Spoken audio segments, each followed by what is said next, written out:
guys, it's Joey from the Somewhat Intelligent Gamer, and we're here having a look at Dear Esther. This is a game by Thechineseroom, which basically is like an interactive story where you just absorb the environment, there's beauty, a beautiful environment in the background, and the wonderful music and the narrating in the style of Alan Wake. You just roam through the environment, and at random points part of the story will be revealed to you. So without any further ado, we'll have a quick look at the game itself, and we'll see what we get. So the first chapter, so looking at, there's only 4 chapters in this game. So we've got the lighthouse, so let's start off with that one. There you go. Dear Esther, the gulls do not land here anymore. I've noticed that this year they seem to shun the place. Maybe it's the depletion of the fishing stock driving them away. Perhaps it's me. When he first landed here, Donnelly wrote that the herds were sickly and their shepherds the lowest of the miserable classes that populate these Hebridean islands. 300 years later, even they have departed. Dear. So like I said, it's just a bit of environment that you roam through. Just having a quick look about.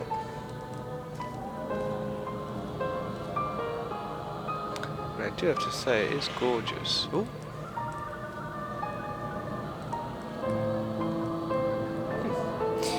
It's interesting, there's a formula for...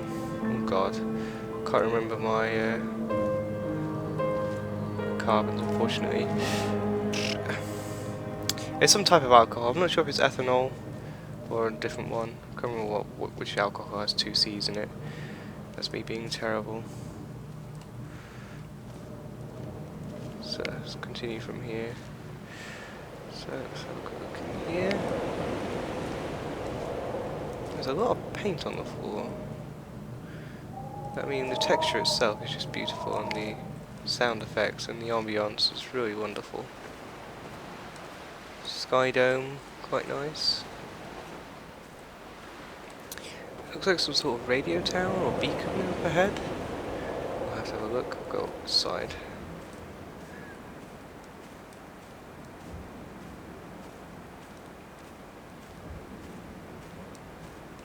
Oh, can I? There we go. Donnelly reported the legend of the hermit, a holy man who sought solitude in its most pure form. Allegedly, he rode here from the mainland in a boat without a bottom, so all the creatures of the sea could rise at night to converse with him. How disappointed he must have been with their chatter. Perhaps now, when all that haunts the ocean is the rubbish dumped from the tankers, he'd find more peace. They say he threw his arms wide in a valley on the south side, and the cliff opened up to provide him shelter. They say he died of fever 116 years later. The shepherds left gifts for him at the mouth of the cave, but Donnelly records they never claimed to have seen him. I have visited the cave, and I have left my gifts, but like them, I appear to be an unworthy subject of his solitude. It's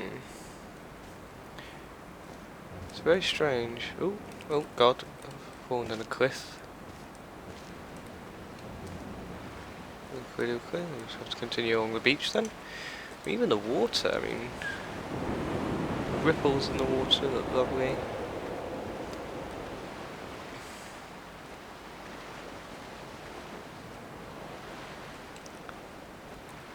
Cage fishing, possibly for crabs or lobsters.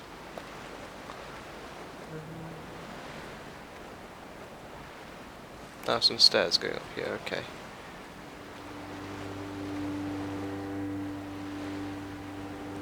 When you were born, your mother told me, a hush fell over the delivery room. A great red birthmark covered the left side of your face. No one knew what to say, so you cried to fill the vacuum. I always admired you for that you cried to fill whatever vacuum you found. I began to manufacture vacuums just to enable you to deploy your talent. The birthmark faded by the time you were 6 and had gone completely by the time we met, but your fascination with the empty and its cure remained.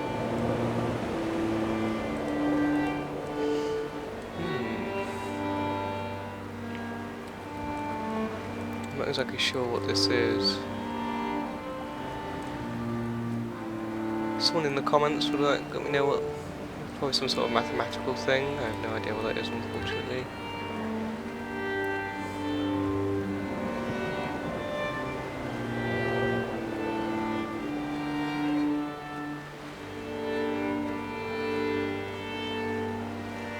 Dear Esther, I found myself to be as featureless as this ocean, as shallow and unoccupied as this bay, a listless wreck without identification.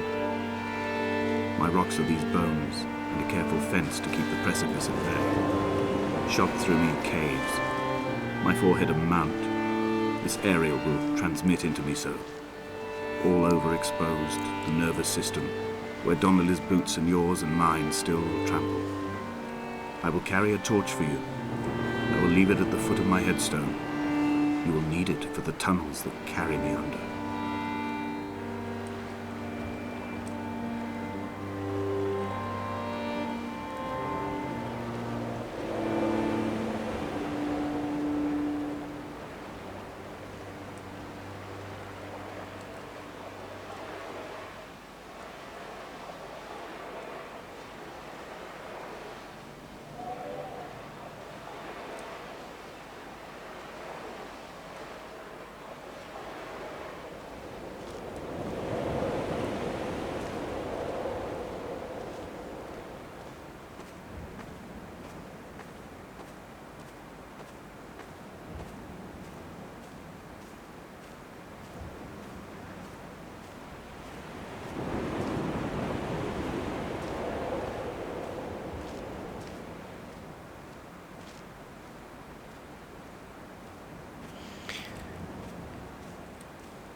It's a lovely place. I'm not sure what events have led me up to this island or this side island. I mean, I'm not sure where I live.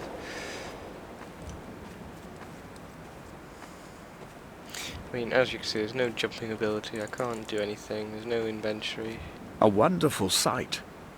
The moon cresting the junction between the cliff path and the stone circle. It cast a shadow of the ridge across the beach, all the world as if you had signed your name in untidy handwriting.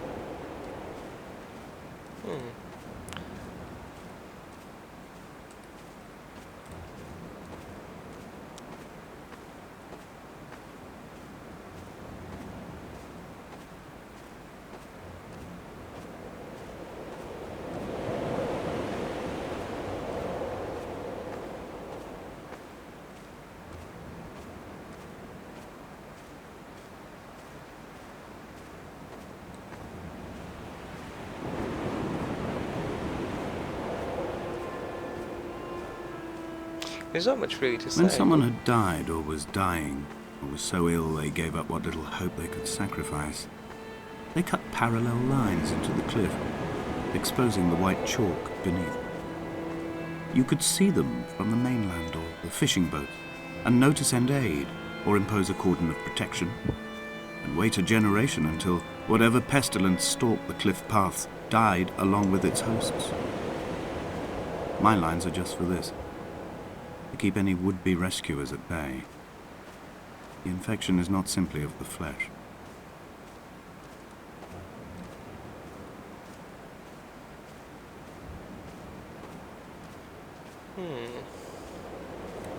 It's an interesting way to present. Like, it's almost like a work of art, really, this game. We are not like Lot's wife, you and I. We feel no particular need to turn back. There's nothing to be seen if we did. No tired old man parting the cliffs with his arms. No gifts or Bibles laid out on the sand for the taking. No tides turning or the shrieking gulls overhead. The bones of the hermit are no longer laid out for the taking. I have stolen them away to the guts of this island, where the passages all run to black, and where we can light each other's faces by their strange luminescence.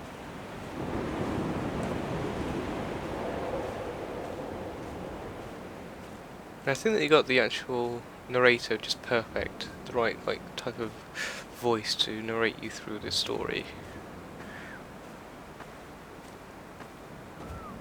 Although at the moment it's not making too much sense to me. I mean, it's out of context. I mean, I'll have to have a quick look into it before we go into chapter 2.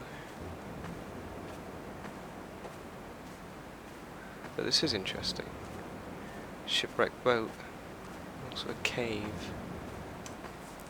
Dear Esther, I met Paul. I made my own little pilgrimage.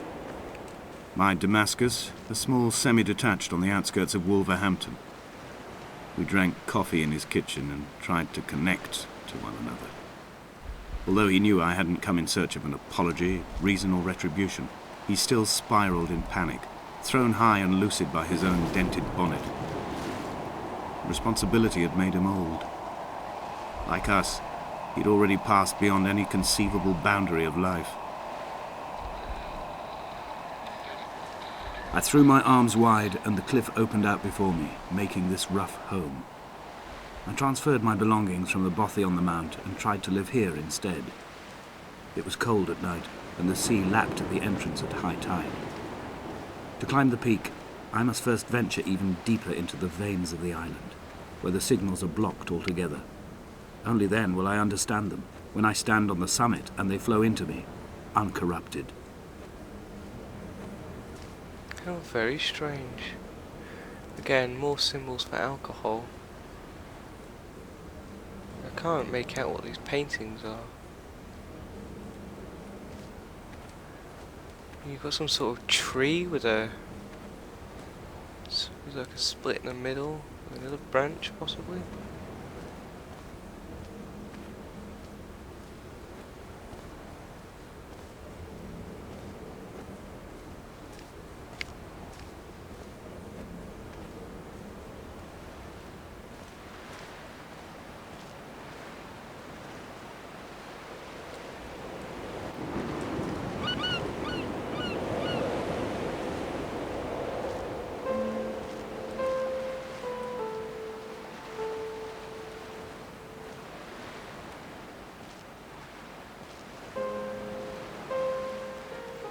It's nice peaceful music to actually guide you when you're walking through the environment.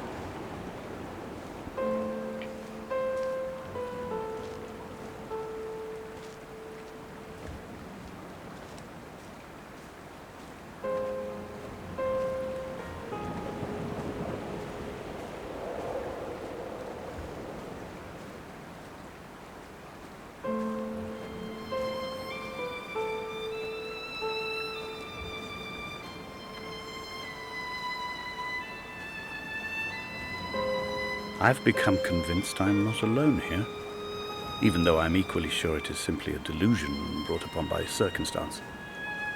I do not, for instance, remember where I found the candles, or why I took it upon myself to light such a strange pathway. Perhaps it is only for those who are bound to follow.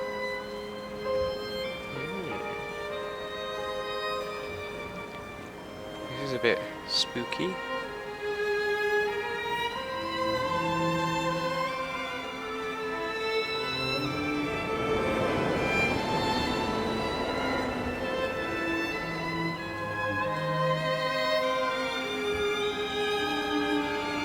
Chemical formula or an atom of something. I'm pretty sure we're supposed to go that pathway first, but I'm going to look down here.